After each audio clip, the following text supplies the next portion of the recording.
US లో doctor గా స్థిరపడాలని అనుకుంటున్నారా? అయితే అతి తక్కువ ఖర్చుతో ఎగ్ ప్లస్ తో సాకారం చేసుకోండి.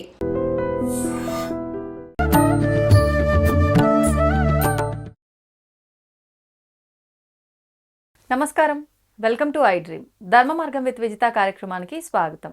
ప్రస్తుతం మనతో పాటు ఉన్నారు ప్రముఖ ఆధ్యాత్మికవేత్త, పూర్వపు యాదగిరిగుట్ట అర్చకులు, ఆంధ్ర ఉపన్యాసకులు డాక్టర్ సందుగు కృష్ణమాచార్యుడు గారు. ఇప్పుడు వారితో మాట్లాడి మరిన్ని మంచి మంచి విషయాలు అడిగి తెలుసుకుందాం. నమస్కారం అండి. అనేక శుభాకాంక్షలు, శ్రావణ మాసపు వైభవ ఆడపడుచుల శుభాకాంక్షలు ముందుగా. అంతేకాదు, ఆడపడుచులు అనగానే వెంటనే పురుషులకు ఆధిక్యం ఇవ్వలేదా అని అనుకుంటారు.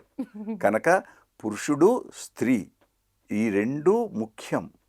ఈ రెండు ఎట్లా ముఖ్యం, ఇది వివాహపు నాడు వినాలి. పెళ్లి పిల్లగాడు, పెళ్లి పిల్లవ ఇద్దరు, వరుడు వధువు తెలిసి ఉండాలి. జీవితం అనేది సంసారం అనే బండి. ఆ బండికి రెండు చక్రాలు, ఆ చక్రాలే భార్యాభర్త. అది కాదు అనుకుంటే ముందు నడవటానికి ఉండే పశువు ఉంటుందే, ఆవు ఎద్దు, ఇద్దరు స్త్రీ పురుషుడు ఒకటి. అంతఃపురం మేము మాట్లాడేటప్పుడు ఒక మాట అనుకున్నారు, ఇంటికి దీపం ఇల్లాలే అని ఆడవాళ్ళదికే ఎక్కువ మార్కులు ఇస్తున్నాడు పండితుడు గారు, మాకు పురుషులాది ఏం లేదా అనుకున్నారు. అసలు చెప్తున్నారు, కానీ నేనే అది అడగాలనుకుంటున్నారు. చాలా మంచిది మీ అభిప్రాయం. ఎందుకో మా హృదయంలోకి వచ్చింది, మీ అభిప్రాయం మా హృదయంలోకి వచ్చింది. కనుక సహస్రశ్రీ రిషా పురుష, పురుష శబ్దం ఎవరికి వాడారు? నారాయణుడికే వాడాడు. ఒకటి, పురుషాధిక్య ప్రపంచంలో అహంకారం వేరు, అది వేరు. కానీ పురుషుడు నారాయణుడు ఒకటి.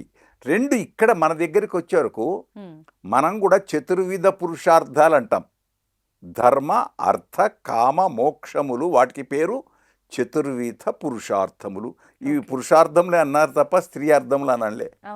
పురుషుడికేనా కదా, పురుషుడికే అని చెప్పి స్త్రీ అని కాదు, అందరూ ఇద్దరు ఇద్దరు ఇద్దరు. అందుకే ఇద్దరి చెరి సమానం, చెరి సమానం ఇద్దరికి ఉంది, అనేది లేదు. ఇద్దరు సమానమే. భార్య భర్త, భరించువాడు భరించునది. అంతేనా? ఇంకొకటి వివాహపు వ్యవస్థలో పురుషుడి గురించి ముఖ్యమైనటువంటిది, ధర్మేచ అర్థేచ కామేచ అనే ప్రమాణం అమ్మాయి చేస్తుందా, అబ్బాయి చేస్తాడా? అబ్బాయితోటే చేయిస్తాడు పండితుడు. మళ్ళీ అమ్మాయితోటి ఏమీ చేయించలే, ప్రమాణం ఎక్కడా లేదు. ఒకటి. రెండు, పురుషుడికి అబ్బాయికి పెళ్లి కంటే పూర్వం ధర్మ ప్రజా సంపత్త్యర్థం స్త్రియం ఉద్వహే, ధర్మ ప్రజ సంపత్తి కొరకు ఈమెను నేను వివాహం ఆడుతున్నాను, స్వీకరిస్తున్నాను. మళ్ళీ అదేంటి? ధర్మార్థ కామ మోక్షములకు సాధనము భార్య, సాధనము భార్య, ప్రధానం భర్త, ప్రధానము భర్త. కనుక భర్త ప్రాధాన్యం ఉంది, భార్య ప్రాధాన్యం ఉంది. ఇద్దరూ చెరి సమానమే. మీరు చెప్పిన దాన్ని బట్టి చూస్తే మనకు ఇప్పుడు పెద్దవాళ్ళు ఆచరించే విధానమైన అదే, శాస్త్రాలు పురాణాల్లో కూడా ఇద్దరు సమానమే అనే ఒక భావనే ఉంది అనిపిస్తుంది. కానీ ప్రస్తుతం అలా లేదు కదండి, భర్త డామినేషన్ అనేది ఎక్కువగా కనిపిస్తుంది. ప్రస్తుతానికి చాలా మార్పు రావాలి. చెప్పేవాళ్ళు ఎక్కువయ్యారు, వినేవాళ్ళు లేరు.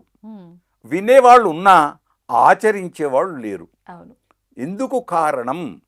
ఒకటే ఒక కారణం, అహం, నేను అనే పదార్థం ముఖ్యం. ఆ నేను అనే పదార్థం పెద్దగా లేదు. ఇదే ఆదిశంకరుడు అంటాడు, ఇంతుంది, ఇంత చిన్నది కనపడదు, లోపల ఉండేది నేను అనే పదార్థం. ఆ పదార్థాన్ని నీకు వీలైతే పెంచు. ఎంత పెంచేస్తావు? నేను, నా ఊరు, నా మండలము, నా జిల్లా, నా రాష్ట్రము, నా దేశము, నా 14 లోకాలు, అక్కడ ఏవీ లేవు. భార్య, భర్త, పెద్ద చిన్న అనేది ఉండదు. నేను అనుకునేటప్పుడు ఏది ఉండదు, నాది నా వాళ్ళు, అయిపోయింది. ఒకటి. లేదు, నాకు చాతగా అబ్బా అంత చేస్తాను అనుకున్నావు, తీసేయి. నాది కాదు, నాది కాదు, నాది కాదు, నాది కాదు, నాది కాదు. అప్పుడేంటి? నాహం కర్త, నేను కర్తను కాదు అని అనుకున్నావనుకో, అయిపోయింది. అప్పుడు ఏమీ లేదు, సర్వసంగ పరిత్యాగి. జడభర్తోపాఖ్యానం మహాభాగవతంలో ఉంది, గొప్పది. ఆయన రాజు కొడుతున్నా అంతే. అది ఎవరికి? లోపలుండే ఆత్మకు. కాబట్టి ఇద్దరు, ఇక్కడ రెండు ఆత్మలు ఒకటి. పెళ్లి కంటే పూర్వం ఆమె సగము, ఈయన సగం. అవును. అది పార్వతీ పరమేశ్వర అర్థం గొప్పది. ఇప్పుడు శ్రావణ మాసం తెలుసుకోదగింది. పార్వతీ పరమేశ్వరు ఇద్దరు అర్ధనారీశ్వర తత్వం. పైకి ఏదో బొమ్మ కాదు, లోపల ఇద్దరు సగభాగం. స్త్రీ పురుషుడు, స్త్రీ లేక పురుషుడు లేడు, పురుషుడు లేక స్త్రీ లేదు, ఇద్దరు సమానం. కాకుంటే ఇద్దరి కలయికప్పుడు ఆ భావాలు చాలా చక్కగా ఉండాలి. ఓకే. ఏదో అని ఈమె భయపడుతూ ఉండొద్దు, ఏమో ఆమె అని ఆయన ఉండకూడదు. అది గొప్పది. ఎందుకంటే సర్క్యులేషన్, బ్లడ్ సర్క్యులేషన్ అణువుగా మారుతూ ఉంది. దీనికి ఒక ఉదాహరణ, కౌసల్య సుప్రజా రామ అన్నాడు తప్ప వాల్మీకి భగవానుడు దశరథ తనయ రామచంద్ర అనలే. దశరథుడు ఎందుకు పేరు చెప్పలే? పురుషుడు కదా, చక్రవర్తి కదా, 64 ఏళ్ళు బ్రతికినవాడు కదా. మళ్ళీ దశరథుడు కోపం రావద్దా పురుషుడికి? కౌసల్యనేనా, నేను కాదా అని కోపం రాకూడదా? ఇప్పటి సమాజం అయితే ఇప్పుడు సమాజంలో వస్తుంది కాబట్టి అందరికి. ఇప్పుడు పురుషాధిక్య ప్రపంచం గమనించండి. ఇక్కడ పుట్టినటువంటి రాముడు భార్యాభర్తల యొక్క సంయోగముతో పుట్టలే.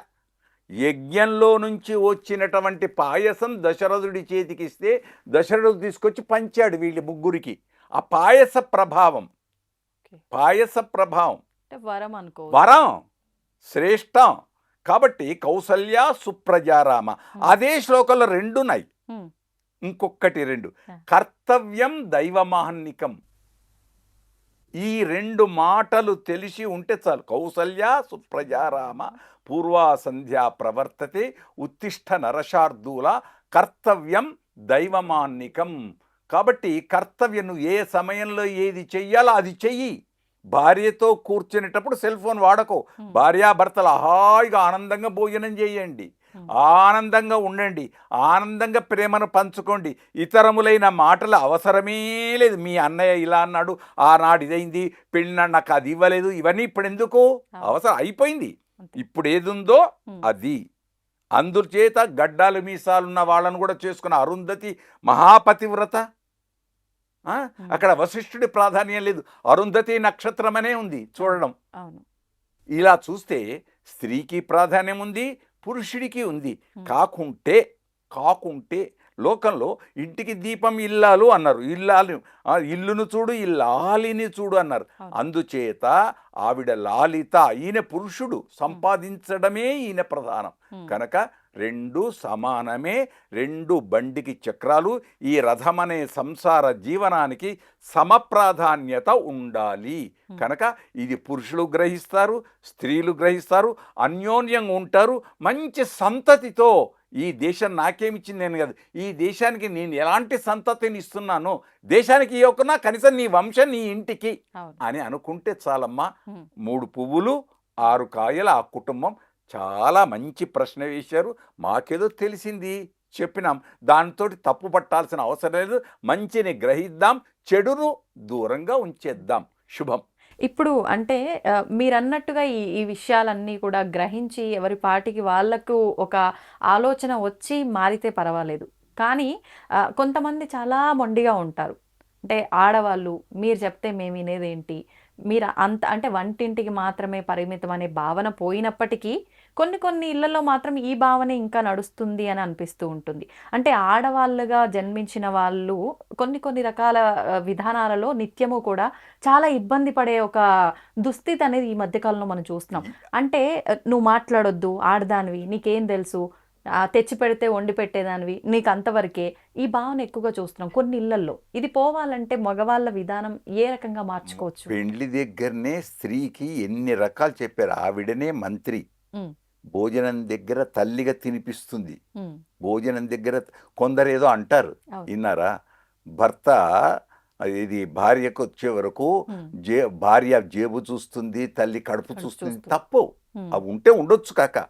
కానీ భార్యాభర్తలైన వాళ్ళు సమానం, త్రాసు లోపల ఇద్దరూ సమానం. ఆ సమచక్రత ఉండాలి భావన. కనుక నేను పెద్ద నువ్వు గొప్ప అని కాదు. ఒకప్పుడు భార్యకు కోపం రావచ్చు, ఒకప్పుడు భర్తకు కోపం రావచ్చు. అందుకోసం భార్యకు ఒక మాట ఉంది. మళ్ళీ ఇక్కడ అత్త మీది కోపం దుత్త మీద చూపించింది అంటే అక్కడ పడి ఏ ఇంటి నుంచో వచ్చింది ఆమె. ఇంటి యొక్క గోత్రము పోయింది, వంశము పేరు పోయింది, త్యాగమయ్య ఆవిడ. మానవ జాతి మనుగడకే ప్రాణం పోసింది మగువ అన్నాడు సి నారాయణ రెడ్డి గారు. మళ్ళీ పురుషుని గురించి చెప్పలే, అయినా పురుషుడు గొప్పతనమే. అయితే ఇక్కడ గుర్తుంచుకోవాల్సింది ఏంటంటే ఆ వచ్చిన ఆమెకు కొత్త ప్రపంచం.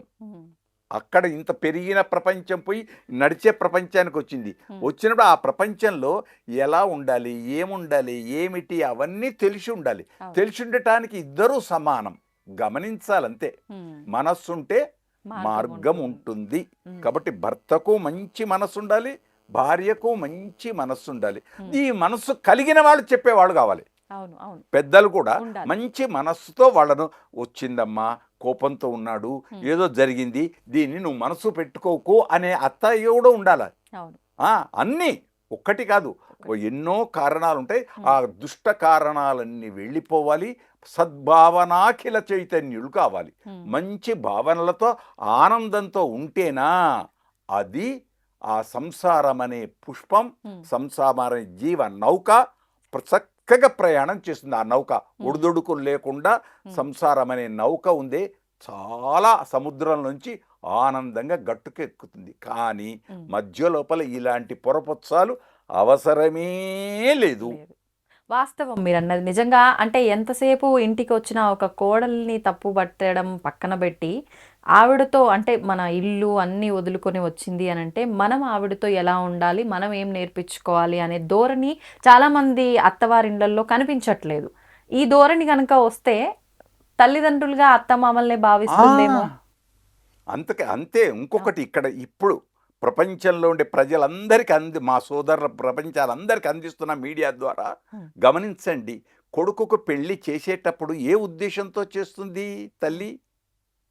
నా కొడుకు సుఖంగా ఉండాలి, బాగుండాలి, మా ఇల్లు మనమలు మనమరాళ్ళతో వర్ధిల్లాలి అని.